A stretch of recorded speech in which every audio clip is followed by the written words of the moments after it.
రాత్రి సమయం. క్లైర్ ఒక్కసారిగా నిద్రలేచింది. కోణాల నుండి వచ్చిన గట్టిగా తలుపు తట్టడంతో ఆమె హృదయం గట్టిగా కొట్టుకుంది. సమీప గ్రామానికి మైళ్ల దూరంలో ఉన్న ఒక్కతే ఇంట్లో ఉండటం ఇంతేనా ప్రశ్నలు ఆమె మదిలో మెదలాయి.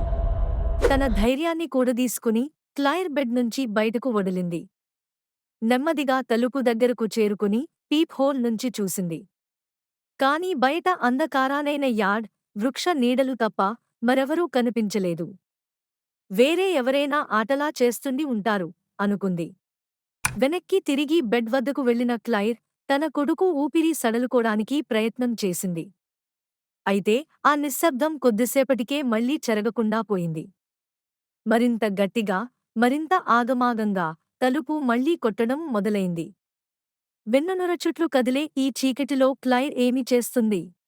గట్టిగా తలుపు తట్టే ఆ రహస్యాన్ని ఛేదించుకోడానికి క్లైర్ ఎలాంటి నిర్ణయం తీసుకుందో తెలుసుకోవాలని ఉందా? ఇది కేవలం ప్రారంభం మాత్రమే. మరింత ఉత్కంఠభరితమైన కథ కోసం మాకు ఫాలో అవ్వండి. మీ కుర్చీలో వెనక్కి ఆనుకుని ప్రేక్షకులే పరిష్కారాన్ని కనుగొనండి.